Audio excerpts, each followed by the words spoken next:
Good day everyone, still on PH. We have here another test. So this is our Pabo 20 Pro, the version 2 and the Jeep RC Darkstar 22. So we will try and compare these two types of 2.2 inch Cineboop, okay? We will try if who is better with them. We will fly a little bit at the end of the video. So this is the version 2 guys with the Pabo 20 Pro, okay, from Beta PB, the Oppo Pro version.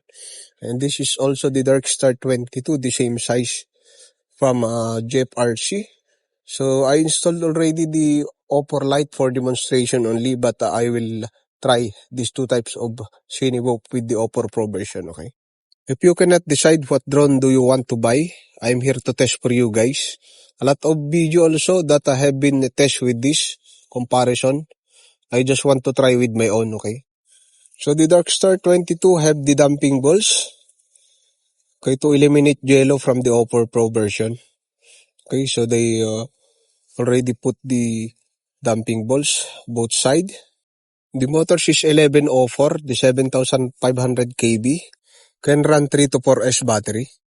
While the Pabo 20 Pro is about 1104, the 7200 kb, okay, the lava. And they put a screw on the canopy to prevent the yellow. So that's pretty nice that they do with the Beta FPV Pabo. And the Pabo can run 2 to 3S LiPo only, okay? Not 4S like the Darkstar 22. So 1 point with that, Darkstar 22. The only thing that I don't want, or I'm not the fan of the damping balls that they include, okay, on the canopy to prevent yellow. Because it's hard to install or uninstall the Oppo Pro on the canopy that they made.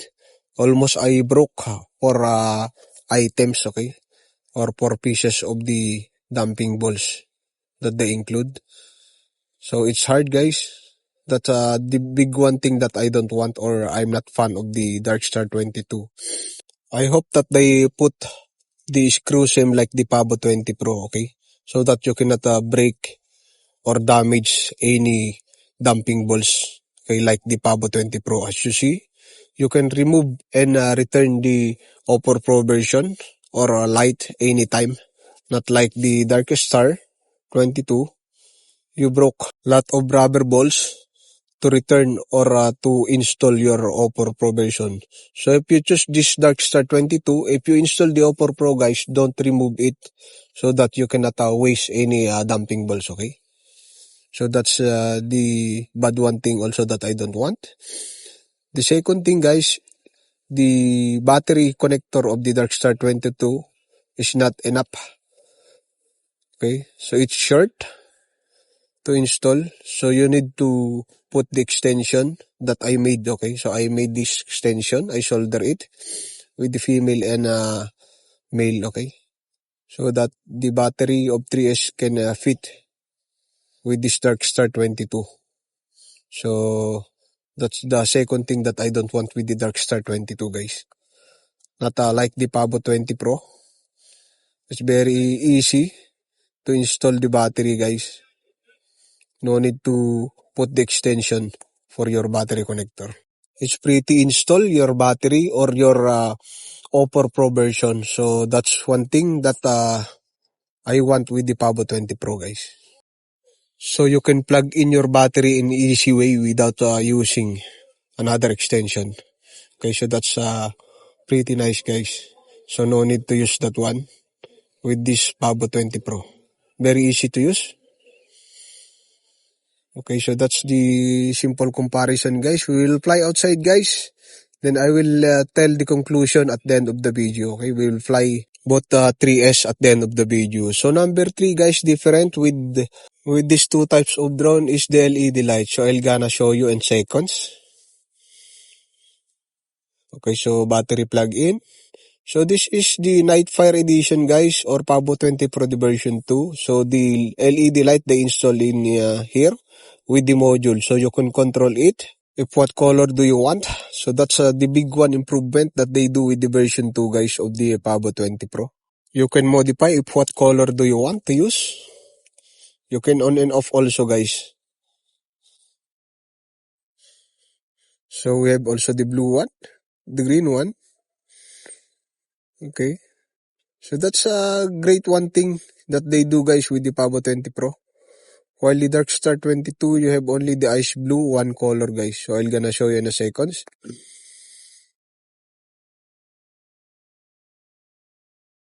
So you cannot modify guys the LED light. It's fixed. So 1 point again for the Pabo 20 Pro version 2. Okay. So you cannot change it. One LED types only. LED color. Not like the Pabo 20 Pro. A lot of color. Okay, so that's only the number 4 difference with this Pabo 20 Pro. So we will gonna test outside if what the flight difference guys, if who is better with the flying experience, okay? So let's go outside guys and test these two types of 2.2 inch Cinewoop, okay? Let's get it on. Let's go outside guys.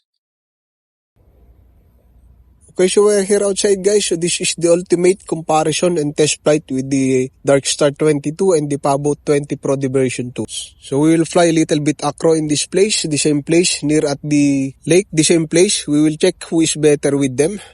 Okay, if who is the better power with these two types of drone, okay? The same place. So let's get it on. Let's use the goggles 3 and the Radio Master packet with this flight, okay? So let's go guys and check it. So I'll gonna check first the Pabo 20 Pro, okay? Let's go.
Still number 1, Pabo 20 Pro from Beta FPV.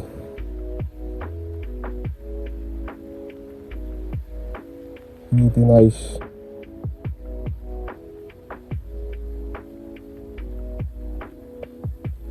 Pretty stable. Number 1.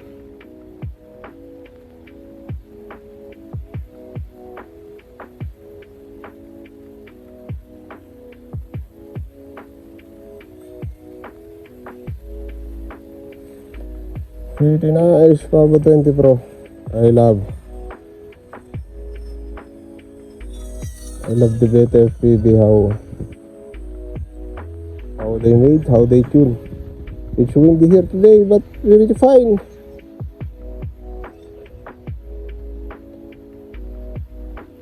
My place.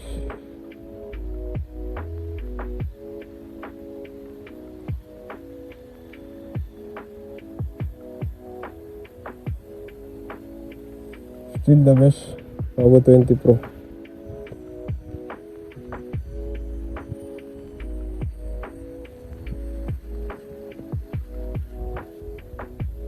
I don't have GPS right now.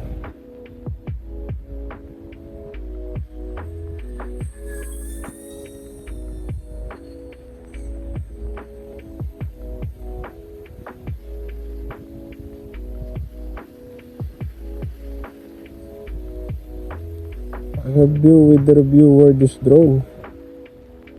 They have a complaint about, but for me, I don't see any issues with this. Pretty nice and pretty fine. Pabo 20 Pro. Guys.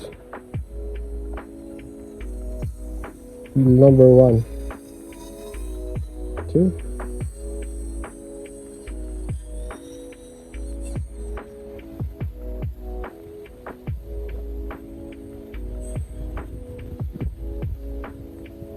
Pabo 20 Pro. We will try the Jeep RC. How good it is.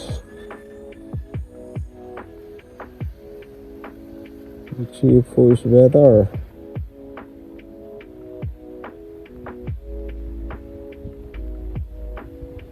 Woo.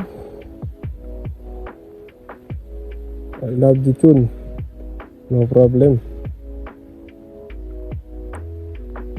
It's easy to maneuver. This is stock rates, guys. Stock rates.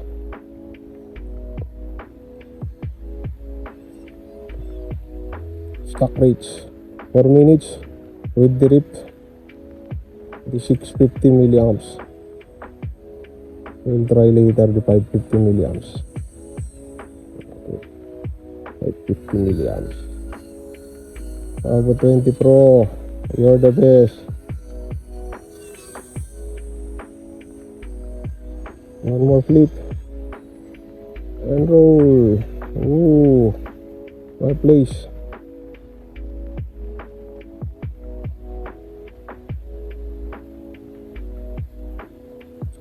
I love the tune. Pretty nice. Pretty fast. See? Ooh.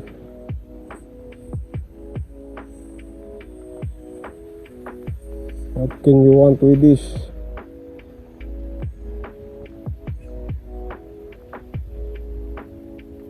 Okay. Run for 5 minutes. Not bad. Go with the 550 milliamps. 550 milliamps, then we will go for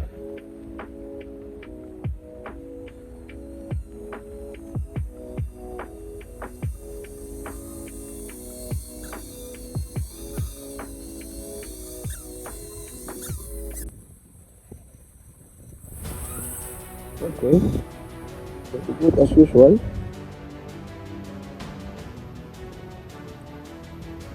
Okay. Speed for cinematic shot.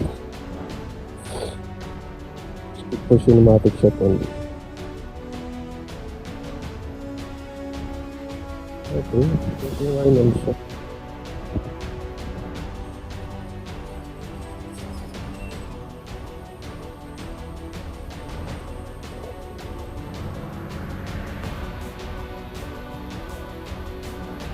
Speed for cinematic shot. Oh. Okay. No problem about the reach. For cinematic. Cinematic shot.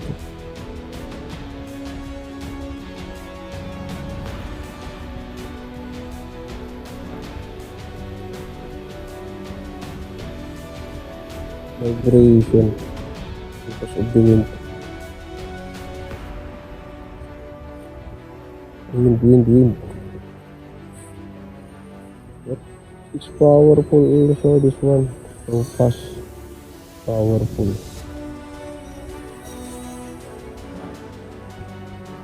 I love how it's ripped. Rip. Okay. Little bit slow, like cinematic. Okay. 55.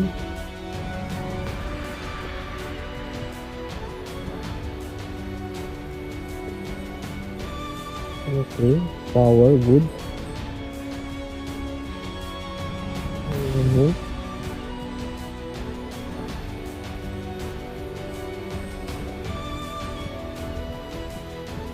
Oops. Ito bra. It's heavy. It's heavy for the drone. DC motor. It's hard enough. The Pabo 20 Pro is the FPV is very easy to fly the Oppo Pro. But here this is struggling. I feel guys. Vibration. Feel the vibration. Okay. Vibration. Feel the vibration, guys. Because of the dumping balls. Vibration a lot. I don't know if you see the GoPro Pro.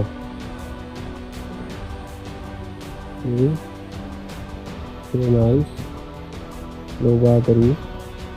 We get for oh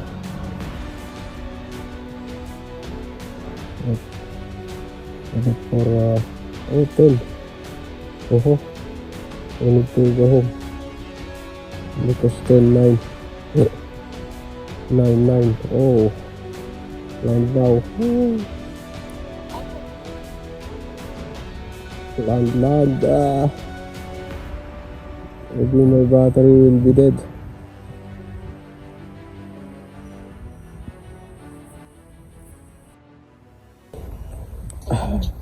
It's good that my battery will be dead.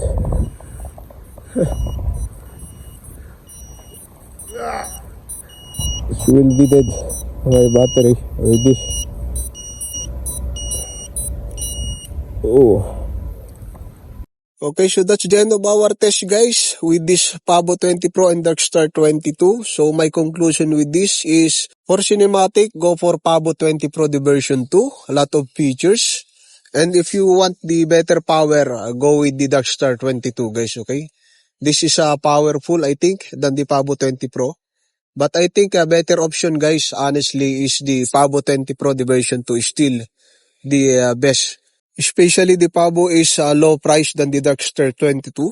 Lot of features also than the Darkstar 22. So great option. The Pavo 20 Pro is still the number one. Okay. So that's only if you want to get. Just check the description below for the Beta FPV Pavo 20 Pro the version 2. So that's only, guys. Till next time again. See you and happy flying, everyone. Till next time with another video and tutorial. See you and peace.